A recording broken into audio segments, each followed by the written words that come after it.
At eto pa, hindi lang po nagtatapos diyan dahil ang alam natin, madami kumbaga si alias Amanda tapos may iba pa. O eto pa ho mga bossing. Oh, Ipag-ugnayan sa Department of nako, 8 pang biktima, no, ng umano'y pang-aabuso ni Pastor Kibuloy lumutang ayon sa DOJ. 8, ha? Ang dami, mga kababayan. Ma'am Princess, maraming salamat po sa inyong super sticker. God bless to all. O, yan. Pakinggan po natin at panoorin itong balita na ito, mga kababayan. Lumutang ang 8 pang biktima ng umano'y pang-aabuso ni Pastor Apollo Kibuloy. 3 ang Big time si Kibuloy, 8. Yun pa lang yung sinasabi po, mga kababayan, na everyday may naka-duty. Grabe na po yun. Ilan na yun? Kung everyday may naka-duty, 7 agad yun. Malupit itong si Kibuloy. Mga bossing, kung totoo ho ito, no, lahat ng ito, malupit. Kaya tanda-tanda na, parang hindi ho umaalog ang tuhod. Ano? Tayo po, kahit ka-40 pa lang tayo, mga bossing, siguro, limitado na din tayo sa ganyan. Hindi yung sobrang konti, pero 3 o 4 na beses, o mga ganon, 3 siguro, o 2, ganyan. No, minsan, pagod na ho iba si Kibuloy. Si Kibuloy, 75 anyos na. Pero may naka-araw-araw na naka-duty. At mga bata at kabataan pa po, mga bossing. Biruin nyo po yun. At menor de edad. Yung mga nandun. nakikipag-ugnayan sa Department of Justice.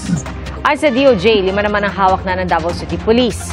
May iba pa raw sa Mindanao. At sa isang pahayag, sinabi ng abogado ni Kibuloy na malinaw ang kanilang tugon na walang batayan at hindi totoo. Eto si Torrio na naman. Ano sabi? Our categorical response to these issues is clear. The allegation made by these so-called victims are completely baseless and absolutely fake. There is not a shred of truth to this claim, not even a sinilya. Beruin nyo po yan, mga kababayan. Na, sabi nung iba, magtinda ka na lang daw ng turon, attorney. Sabi nung iba, ha? Ang mga paratang ng mga sinasabing biktima. Hindi din daw totoo ang sinasabing angels of death sa Kingdom of Jesus Christ. Prayer warriors daw ang meron sila na nakatutok sa kanilang spiritual battle at hindi sa karahasan.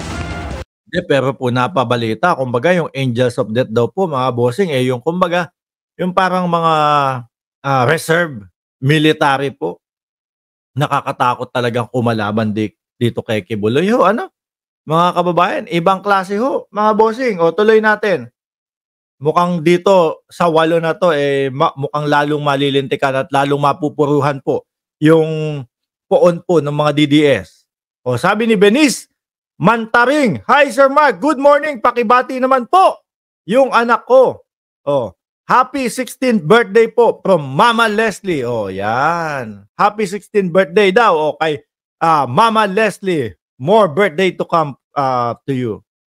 Tuloy, ha? Ay, pala yun. Biruin nyo, mga bossing. Ako ho, ang nakikita ko dyan, mga kababayan, madami pa pong lalabas dyan. Madami pa po ang magrereklamo dyan.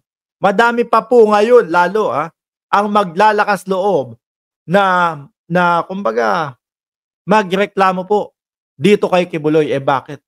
Kasi po, nung nakakalaya yan, powerful po yan. Ikaw ba naman, ang merong pag-aari ng universe, hindi ka ba matatakot dyan? Kahit po si San Goku, mga kababayan, kakabahan kay Kibuloy. Kahit po si Vegeta, kakabahan po kay Kibuloy. Ikaw ba naman magsabi, ako ang may-ari ng universe? Kahit po siguro, ang pinakamayaman sa buong mundo, kakabahan din po kay Kibuloy. Biruin mo, doorknob ni Kibuloy o diamante. Powerful po, mga kababayan. Kaya, yung mga gustong magreklamo nung panahon na siya ay nakakalaya, mga bossing, wala pong lakas ng loob. No?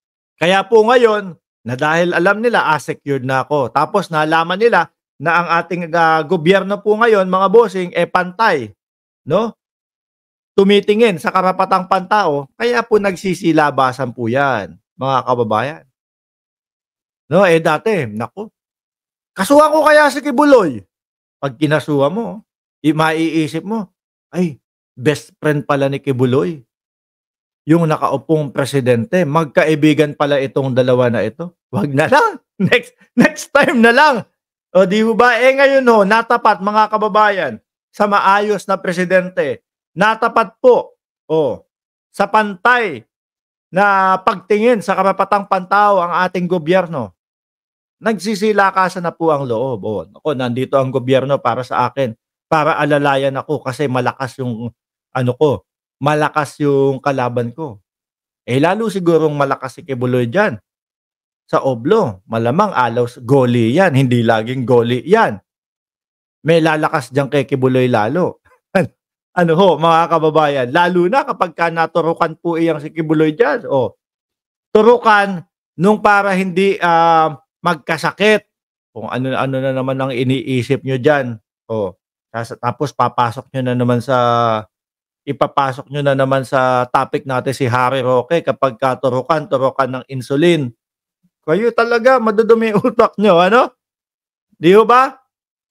Anyway, mga kababayan, ano sa tingin nyo po? Aabot ng 50?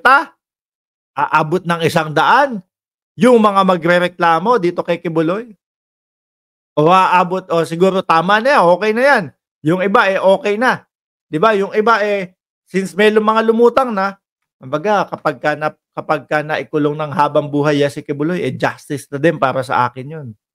Pwede ho din ganun kasi mga kababayan, Pero hindi ho biro itong mga itong numero ng mga lumalabas po na nagrereklamo po doon sa poon nila Banat Bay. Dati galit si Banat Bay diyan kay Kibuloy. Dati binabanatan ni Banat Bay si Kibuloy. Ewan ko kung ano nangyari ngayon. Nandiyan na. Si Sumuko sa sarap, chooks to go. Diba? At nandiyan na din po si Ma'am Elizabeth na Pisa. Ang aga, Boss Mark, inagahan po natin talaga 8:00 para makapagpahinga. Kung napapansin nyo po, yung boses natin medyo malatho, mga kababayan. Siguro itutulog ko na maaga ito. Okay? So, dumako ho tayo. Ito, gustong-gusto nyo ito. Speaking of turukan. Yan. Wag nyo isipin na si Kibuloy tuturukan sa wet packs doon sa Oblo. Ibig ko sabihin doon, tuturukan si Kibuloy, lalakas ang kapangyarihan pag tinurukan na si Kibuloy nung para hindi siya magkasakit.